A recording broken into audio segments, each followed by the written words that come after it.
Damos la más cordial bienvenida a cada uno de ustedes, de manera particular a aquellos que nos visitan por primera vez o nos están visitando en febrero, este verano, febrero, este mes de marzo inicial. Con gozo de verlos nuevamente después de un breve tiempo de vacaciones. Ahora vamos a continuar justamente y cerrando nuestra serie de discipulado. Al inicio de vacaciones, ustedes saben que yo soy un apasionado del fútbol, así que me fui al estadio a ver a mi equipo. Por cierto, mi equipo ayer ganó. Y fue interesante que a la salida del estadio siempre están las multitudes, ¿verdad? Hubo un momento en que nos dirigimos al carro, en el grupo que estábamos, y vi una imagen que me impactó mi mente y mi corazón. Vi a un padre al lado de su hijo, ahí delante, o sea, vi las espaldas con la misma camiseta, el mismo número, uno grande y uno chiquito, ¿no? Era como que ese niño se identificaba plenamente con el padre y ese padre con ese hijo. Como que hay una transmisión, mira, quiero que seas como yo y te estoy inculcando aquello en que yo creo, aquello que me apasiona, ese mismo hinchaje del equipo. Y entonces iban juntos adelante y me llamó la atención, porque incluso en las redes sociales vemos cuando nace un niño, la primera foto no es que esté en la cuna, sino que aparece en la cama ahí con la camiseta del equipo de papá, ¿no? Al costado. Ay, yo he visto varias fotos en que están los bebés recién nacidos con la camiseta de este equipo X, Y, Z. Y aún aquí a la iglesia vienen los pequeños con la camiseta puesta porque el niño no sabe ni hablar, pero el papá ya le puso la camiseta. ¿Por qué? Porque quiero que se parezca a mí, que crea en lo que yo creo, que tenga las mismas convicciones, que tenga la misma pasión. Hay una transferencia de vida que quiero que trascienda a mí. Pero no solamente fuera del estadio, sino también dentro del estadio vi algo que me llamó la atención. Estaba el entrenador y ese entrenador estaba con su asistente técnico. Quiero que veas una imagen de un entrenador famoso que es Pep Guardiola, ¿verdad? Que con el Barça pues ganó todos los títulos, todos los campeonatos que jugó y ahora está en el City, en el Manchester City. Pues bien, ahí tú lo ves con su asistente técnico, ¿ya? Ahora, si tú ves los diversos rostros que están allí en las fotos, te vas a dar cuenta que están viéndose el campo, ¿verdad? Están viendo el equipo. Están probablemente evaluando, mira, este juega bien, este juega mejor, hay que arreglar esta situación, este equipo no está tan bien en esto. Están evaluando lo que tienen delante. Pero hay algo más que puedes tú inferir de esas fotos. Hay una evaluación conjunta. No está cada uno por separado viendo al equipo sobre el cual tienen una responsabilidad. Están juntos. Ambos están viendo justamente y evaluando a ese equipo. Compartiendo, mira, esto te parece, no me parece, ¿qué te parece si hacemos esto otro? Pero hay algo más. Ese vínculo cercano, esa relación inmediata, esa presencialidad del uno con el otro es absolutamente necesaria en esa transmisión de conocimiento, de inquietudes, de proyectos, de vida misma. Y es importante ello porque debemos recordar que como Iglesia en Miraflores todos los años tenemos eventos especiales a los cuales básicamente le dedicamos énfasis, esfuerzos, tiempo, aún recursos. Y por eso le llamamos congresos. Y acabamos de terminar un congreso que hemos llamado de discipulado. Y hoy es el cierre justamente de esa serie que se llamó El costo del discipulado, el costo de ser discípulo. Y es por eso que cabe hacernos hoy, al cierre de esta serie de discipulado, una pregunta. ¿Por qué hablamos de discipulado en la iglesia? ¿Por qué hablamos de discipulado en la iglesia? La respuesta es una. Porque el discipulado es la esencia misma de la vida de fe, de creyente en Cristo Jesús, mientras esté sobre la faz de la tierra hasta que el Señor nos lleve a su presencia. Porque ahí está el ADN. El Señor tuvo una especial atención en este tópico, es el tema de discipular a otros. Y por eso justamente ese colofón del Evangelio tenemos en la gran comisión, ¿qué cosa? La mención a hacer discípulos. Hacer discípulos. Por eso el tema de hoy es yendo, vayamos discipulando. Yendo, vayamos discipulando. La pregunta es, ¿quiénes vamos discipulando?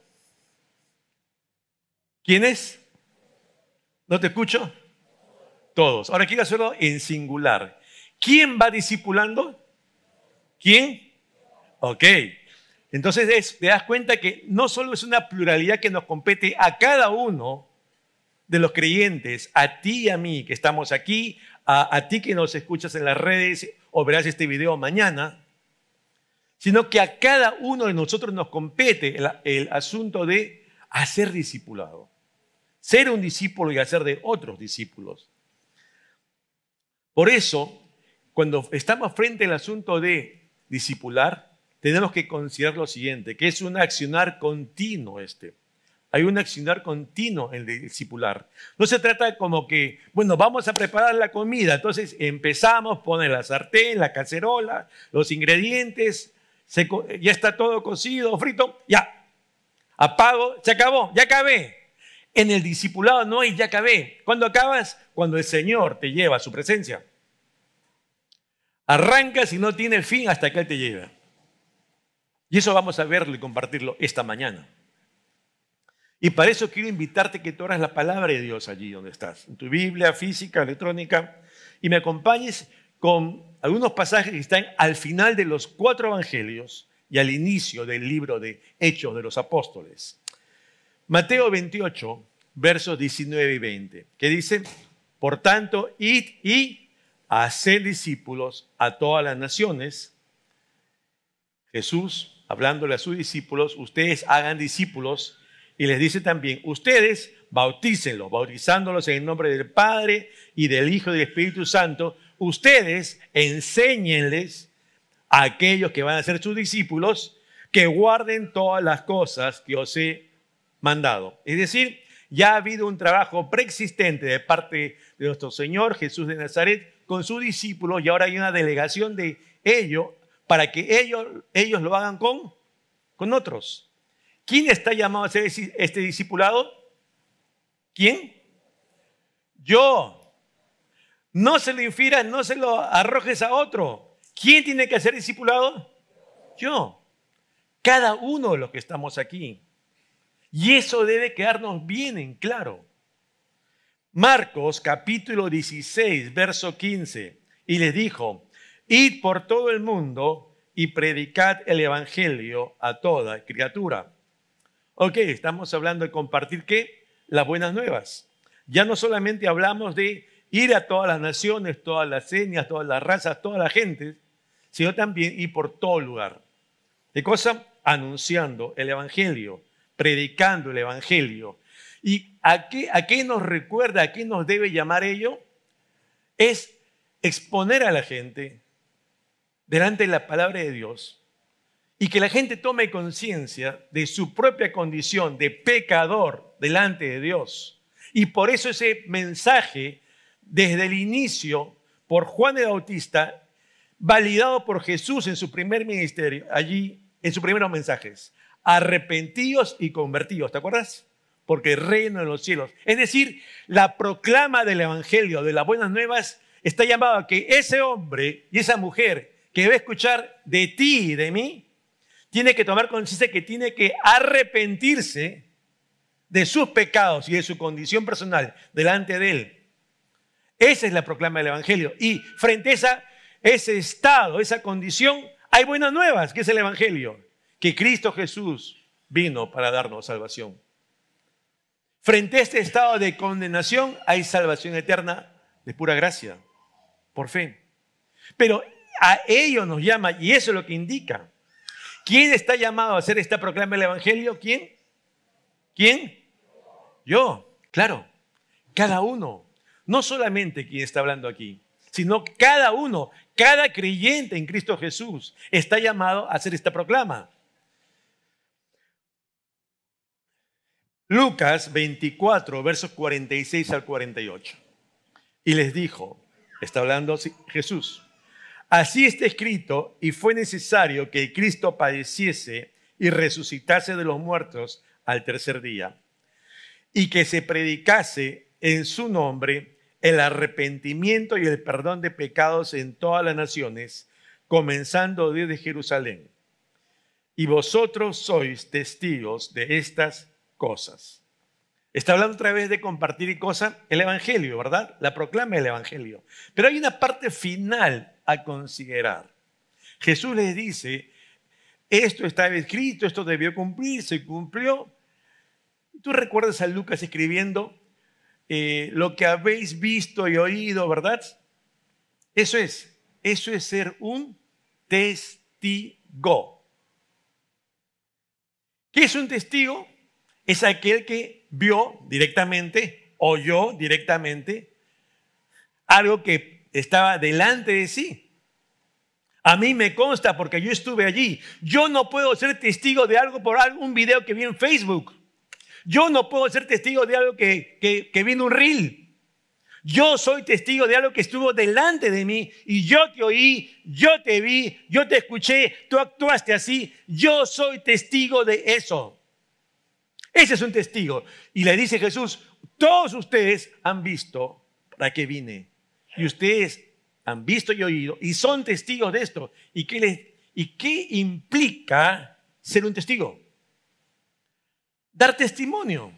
Porque si yo no digo, no hablo aquello que vi, soy un mirón. Nada más. Yo te oí de mí y me quedo callado. Eso no es ser un testigo. El testigo está llamado a dar testimonio. No hay un testigo silencioso, mudo. El testigo está llamado, yo voy a testificar por eso aquello que vi y oí. Y ese es el llamado. Ustedes han sido testigos de aquello que han visto y oído, ahora compártanlo. Porque ese es el llamado justamente, como lo vamos a ver con Juan. Jesús hablando nuevamente, ahora Juan lo cita y dice, como me envió el Padre, así también yo os envío.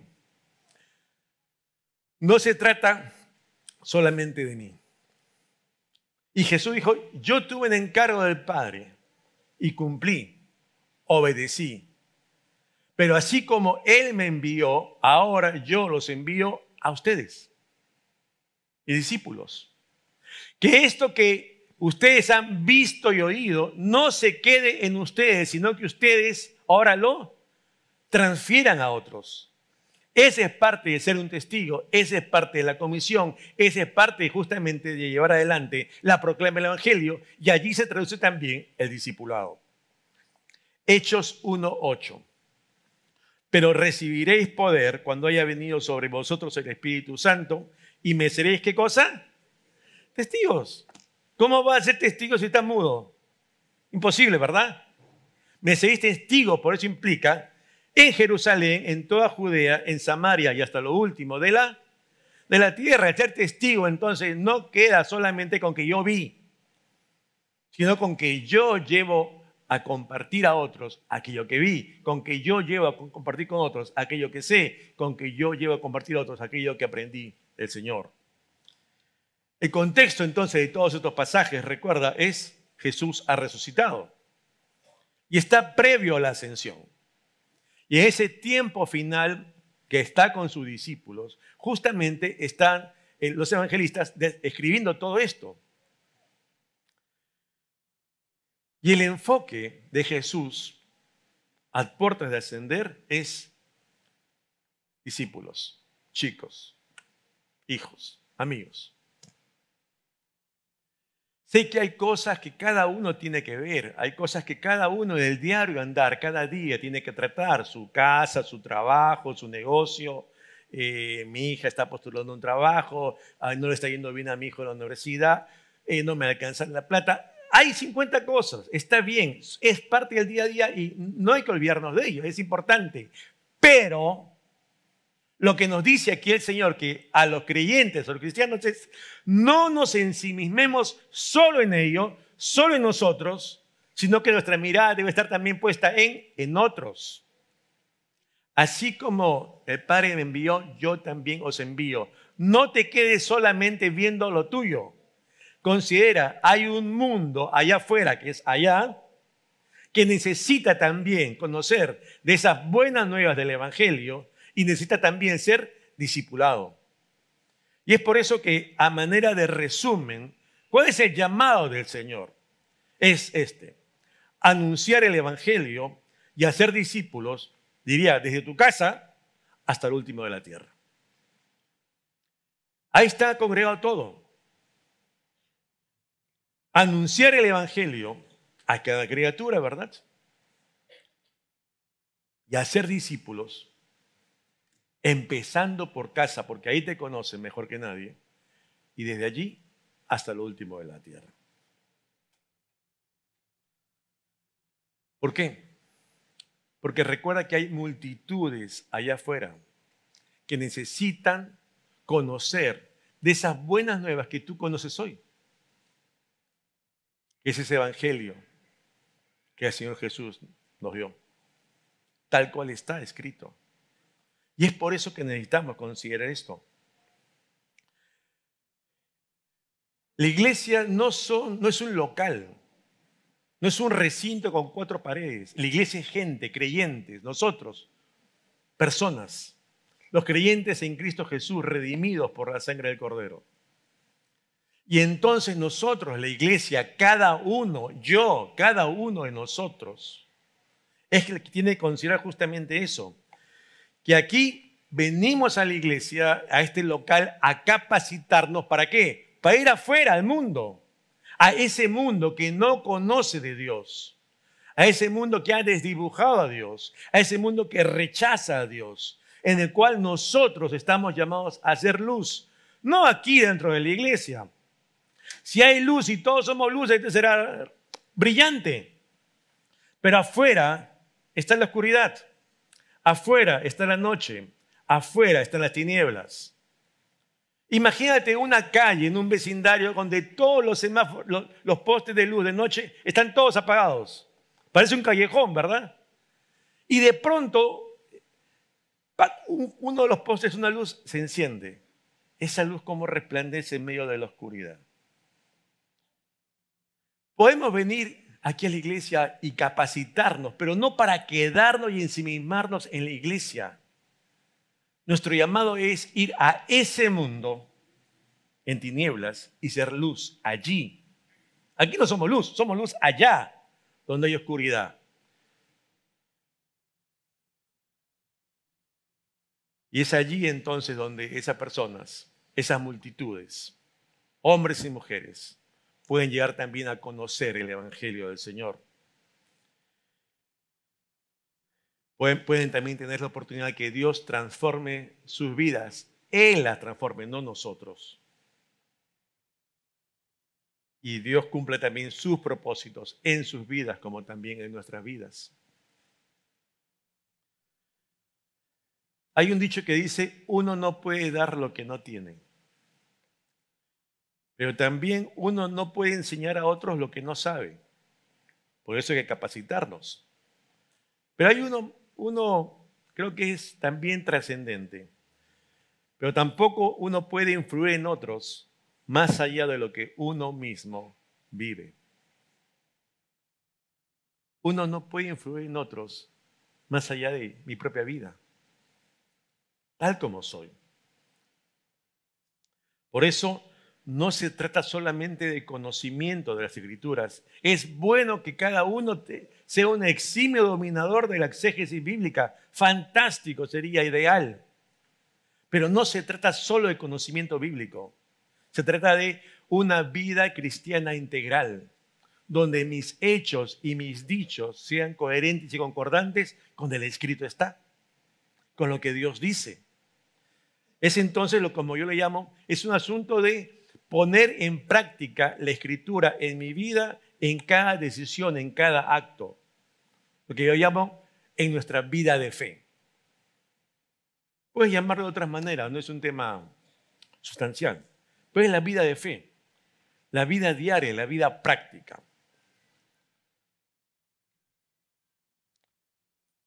Todos hemos visto en algún momento una moneda, ¿verdad? Una moneda, cualquier moneda. ¿Cuántos lados tiene? 2 lados, ¿no es cierto? Claro, ahora, cara y sello. Si no tuviera uno de los lados, ¿podríamos decir que estamos realmente frente a una moneda o no? Si le falta uno de los lados, ¿estamos frente a una moneda? ¿Qué dice? No, no es cierto. No, claro que no. No podríamos hablar de una moneda verdadera si le falta un lado. Tiene que tener los dos lados. En el tema del discipulado, de manera análoga, la existencia, para que exista el discipulado, tienen que existir dos elementos. De un discipulador y de un discípulo. De un discipulador y de un... Sin uno de ellos, entonces no podemos hablar realmente que haya discipulado en mi vida. Sin uno de ellos no puede hablar. Ahora, ojo, estamos todos llamados a ser discipuladores de alguien y estamos también todos llamados a ser discípulos de otro. Ya no solamente hablamos de discipulador y discípulo, ahora es otra la mención, considéralo. Todos estamos llamados a ser discipuladores de uno y discípulos de otro. Todos y cada uno, yo tengo que discipular a uno y yo tengo que ser discipulado por otro. Para que esté la moneda completa. La pregunta que te hago es, ¿estás siendo discipulado por alguien? No importa qué tiempo en la fe tengas, cuán grande o pequeño seas en edad, cuánta experiencia o conocimiento escritural, ¿estás siendo discipulado por alguien? La segunda pregunta es, ¿estás discipulando a alguien? Si no es así, preocúpate, porque recuerda, no solamente es que tú discipules a alguien, que eso es lo más sencillo. ¿Quién te está discipulando a ti? Para que la moneda esté completa. Si tú discipulas y nadie te discipula a ti, no puedes hablar de discipulado en tu vida. Alguien tiene que discipularte a ti. Y si alguien te discipula a ti y tú no discipulas a nadie, tampoco puedes hablar de discipulado en tu vida. Porque tienes que también tú discipular a alguien. ¿Es de cuántos lados? Dos. Entonces hay alguien que tiene que cuidarte, ver por ti, discipularte, y hay alguien a quien tú tienes que discipular. Si no es así, hermanos, preocupémonos. Porque si no va a ser letra muerta. Va a ser un concepto más. Un conocimiento más. Y eso no es lo que quiere el Señor. Y por eso quiero hacer un llamado particular a aquellos que tienen un ministerio aquí en la iglesia. Sobre todo si eres integrante del consejo administrativo. Tienes que cumplir ambos aspectos. Si eres coordinador de un ministerio o coordinador de un grupo humano. Si eres guía de grupo pequeño. Si eres maestro de academia bíblica o maestro de niños. Y aún más si eres pastor. ¿Sabes qué pasa? Que a veces cuando tenemos una posición de autoridad y cierto conocimiento y años de experiencias, ¿qué me va a enseñar ese a mí? Porque yo tengo más experiencia. ¿A quién le damos cuenta? Yo soy bueno para enseñar, pero ¿a quién le doy cuenta? A Dios sí, obviamente. Pero no te olvides, el corazón es engañoso y perverso. Y el orgullo, la autosuficiencia es un pecado. Necesitamos siempre de alguien que nos discipule por eso. Porque podemos creernos por encima de otros. Necesitamos que alguien que nos ayude a ver nuestra propia condición. Necesitamos de alguien que nos corrija. Necesitamos de alguien que nos lleve a hacer los ajustes inmediatos de ser necesarios. Necesitamos de alguien que sea un modelo, alguien que nos inspire, que nos aliente, que diga, yo quiero ser como esta persona. ¿Y cómo haces esto? Necesitamos de un discipulador. no solamente de alguien que nos discipule. Y mientras más años tengo en la fe, más experiencia, más conocimiento, pareciera que ya ni el pastor puede ser mi discipulador. Y aún el pastor necesita un discipulador.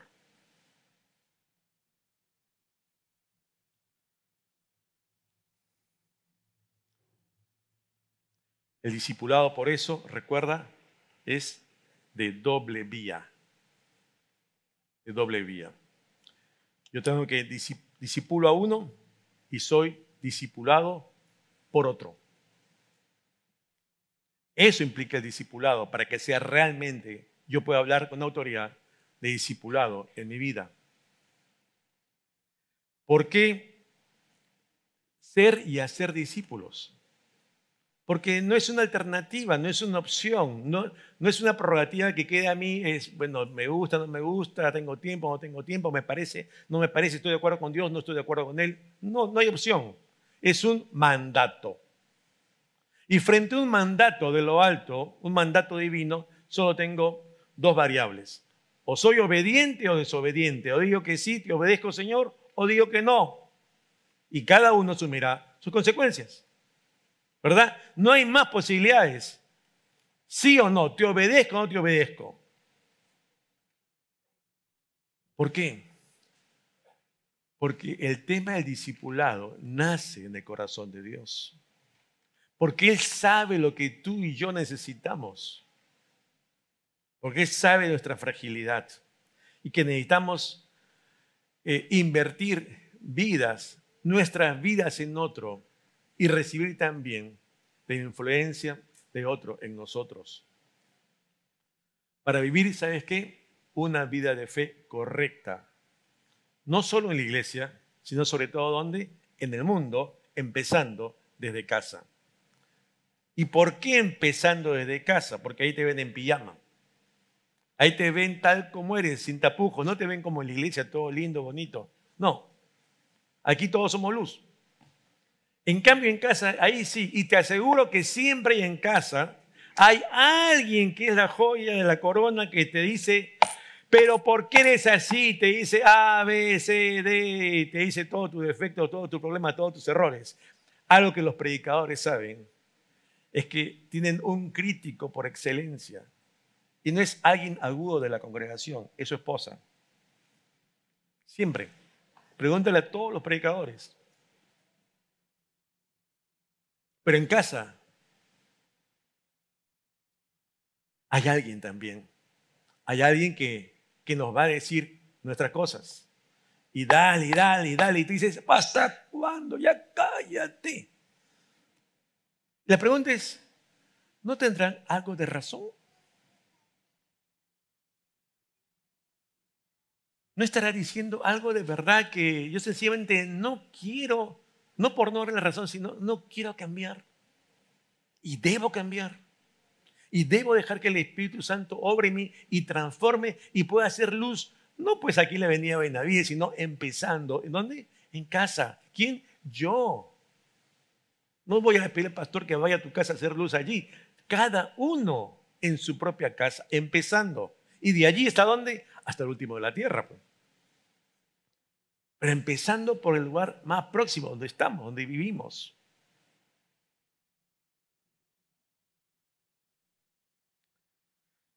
Mateo capítulo 5 dice, citando a Jesús, así alumbre vuestra luz delante de los hombres, para que vean que vuestras buenas obras, su accionar, y glorifiquen como consecuencia de que ellos ven en nosotros ese accionar, glorifiquen a vuestro Padre que está en los cielos.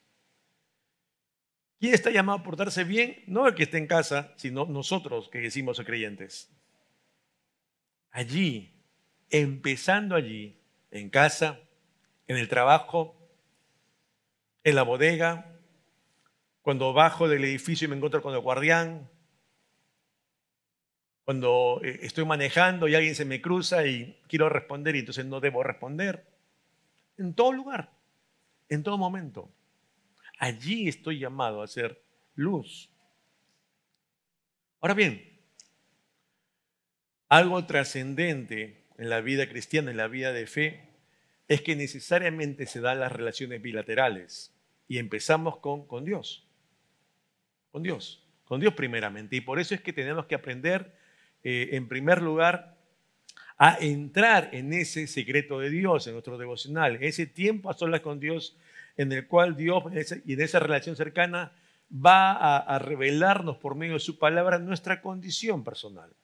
Es lo que tenemos que ponernos a cuenta, pero también Dios nos va a revelar en esos tiempos a solas con Él su voluntad general para los hombres y su voluntad específica para nosotros. Sin embargo, la tarea del discipulado nos fue encomendada a la iglesia. Nos fue encomendada a la iglesia. Ya yo tengo mi devocional suficiente. No, si no, no hablaríamos de discipulado. Recuerden el título de esta prédica. Yendo, vayamos, discipulando. ¿Quién debe ir discipulando? ¿Quién? ¿Quién? Yo. Cada uno. Y recuerda, es de dos lados. Dos lados. Debo discipular a alguien me debe discipular. Hay alguien que debe ser también una especie de modelo en mi vida de fe, pero alguien a quien yo debo ser un modelo de vida de fe. En la iglesia hay una diversidad de ministerios que tenemos. Cada uno con sus propias actividades. Es más, generalmente, conozcas algo de Miraflores, en noviembre, máximo primera semana de diciembre, ya están programadas todas las actividades hasta diciembre del próximo año. Es decir, el año pasado ya está proyectado todo hasta diciembre 24. Así hacemos acá. Pero, eso es a nivel macro. A nivel micro, tiene que ver con la individualidad, con cada uno de nosotros. Con cada uno. Y es allí donde necesitamos ser nosotros también ministrados y a su vez nosotros ministrar a otro. Nosotros ministrar a otro. En la época de Jesús, aquellos que querían ser discípulos de un maestro, de un rabí, iban y decían, bueno, entre todos estos yo quiero que me discipule este maestro me gusta. Entonces voy, le toco la puerta y decía, fulano de tal, mira, me gusta cómo eres tú, rabino, quiero que tú seas mi maestro. El discípulo buscaba al maestro y le pedía, quiero que seas tú mi maestro, mi rabí. Y el rabí decidía si lo aceptaba o no. Pero Jesús no hizo así. Jesús lo hizo al revés. Jesús fue él quien decidió a quién quería discipular. Recuerda, Jesús tenía multitudes que le oían. Él empieza su ministerio y las multitudes venían a él. Y de esa multitud, él eligió ¿a cuántos? A 12. Y luego tuvo un grupo más íntimo, a 3. Ahora bien, no pretendamos, por favor, y quiero dirigirme específicamente a los guías de grupo pequeño, no pretendamos tener grupos pequeños de más de 12 personas. Si ni Jesús lo hizo siendo Dios encarnado, ¿cómo tenemos grupos pequeños de 20? ¿Por qué? Porque el tema no es estudiar, es un estudio bíblico en el grupo pequeño. Hay estudio bíblico, pero el punto central del grupo pequeño es el cuidado de la gente, el pastoreo, el discipulado. Porque para estudio tenemos la academia bíblica, virtual y presencial, sábados y domingos. Pero si nos quedamos solamente enfocados en el estudio bíblico, en el grupo pequeño, la pregunta es, ¿cuándo te cuidan? Y pídanle y exigen a sus guías que los cuiden, porque para ese es el fin principal, el discipulado. Y si son una enormidad, no se puede hacer, pues, ni a tiempo completo.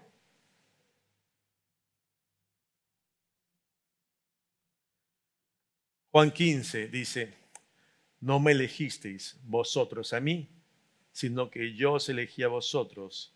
Y os he puesto para que vayáis y llevéis fruto, y vuestro fruto permanezca. Es decir, una vez más, El discipulado tiene que ver con una intencionalidad de parte, en este caso, de cada creyente, en que vengo siendo discipulado por otro y yo a la vez tengo que estar discipulando a otro. Alguien me toma, yo debo tomar a otro. Y ese otro aprenderá, así como yo lo discipulo, él también tendrá que aprender a discipular a un tercero. Y así. ¿Quién está llamado a discipular a otro? ¿Quién? Yo. Entonces, no es una tarea solo de guías, hermano. No es una tarea solo de pastores. Es una tarea de cada creyente. La tarea, como la Gran Comisión, no fue encargada a los pastores y a los evangelistas, fue a cada creyente. Y el tema del discipulado es a cada creyente. Es que nadie me discipula. ¿Tú discipulas? O sea, no esperes que alguien venga y se te aparezca el ángel. No. Preocúpate. Alguien tiene que velar por ti. Tú tienes que velar por otro. Alguien tiene que cuidarte. Alguien tiene que discipularte. Pero alguien tú también tienes que discipular. Ese es el punto. Jesús le dio prioridad a este asunto del discipulado y por eso invirtió tiempo. Él no dejó de lado su misión principal. ¿Cuál es? La redención del mundo yendo a la cruz. Pero sin dejar de lado ese enfoque principal y tu tarea principal, se dedicó esos 3 años también a discipular a 12. Para que esos 12 luego sea la iglesia que debiera empezar a transmitir a otros las verdades del Evangelio y a discipularlos.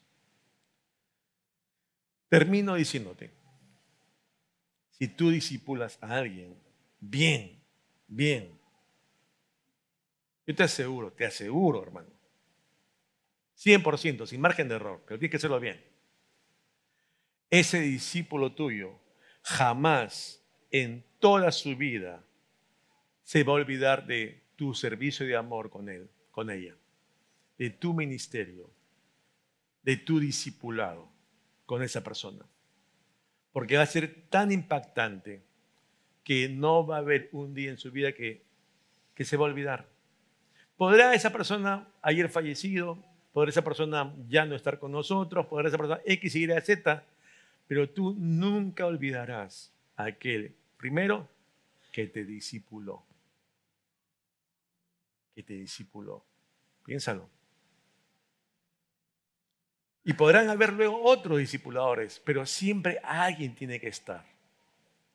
Y por eso termino citando una vez más Mateo 28, que dice, por tanto, id y haced discípulos a todas las naciones. ¿Qué hay que hacer? Discípulos. Amén. Cerramos los ojos, por favor. Inclinemos los rostros un instante.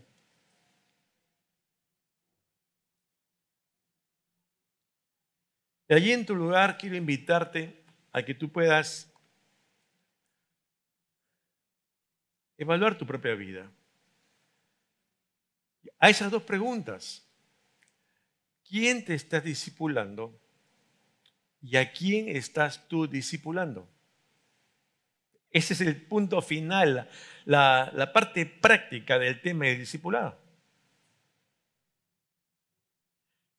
¿Quién te está discipulando y a quién estás tú realmente discipulando? Y si no hayas respuesta a una o a 2 preguntas, entonces haz una oración allí, en este momento, en silencio, y dile, Señor, pon en alguien el corazón y la disposición para que me discipule, para que cuide de mí, para que me ayude, me corrija, me aliente, me anime. Alguien que pueda ser un modelo de vida de fe para mí. Pero si tú no discipulas a alguien, entonces como oró Jesús toda esa noche y al día siguiente eligió a 12 entre multitud, dice, Señor, también pon en mi corazón y muéstrame a quién debo discipular. Por lo menos a uno todo el año, a uno por lo menos. Dile, Señor, confírmame esto, pero que no pasen 5 meses para que te confirme. El año avanza. Dile, Señor, Muéstrame uno, ¿a quién debo yo discipular para que sea realmente el discipulado una realidad en tu vida y en mi vida? Una moneda tiene dos lados. Para que sea el discipulado real en mí, debo tener a alguien que me discipule y debo a alguien yo discipular. Y ora, ahí en silencio, y dile, Señor, dispón mi corazón y mi vida para esto.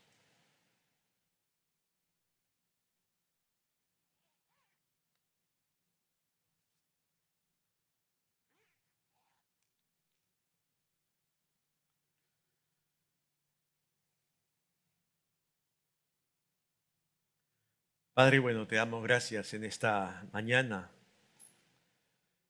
Tu palabra que nos revela, Señor, esa voluntad tuya, Señor, de ser discípulos y también discipular. Estás oyendo, Señor, las oraciones que emergen de un corazón de parte de mis hermanos y hermanas. Y yo te ruego, Señor, que tú escuches sus oraciones y pongas en cada uno en el devenir de este año, Señor. Que sea una realidad que se concrete, Señor. Que podamos ir interactuando, Señor, y hablando para que el discipulado sea una realidad en todos nosotros. Que no sea solamente un tema en letrero, una misión, palabras más, sino que afincado como una realidad seamos realmente también nosotros de bendición a otros, como que también alguien nos ayude. Ponemos esto en tus manos para tu gloria, en el nombre de Jesús. Amén. Dios le bendiga, iglesia.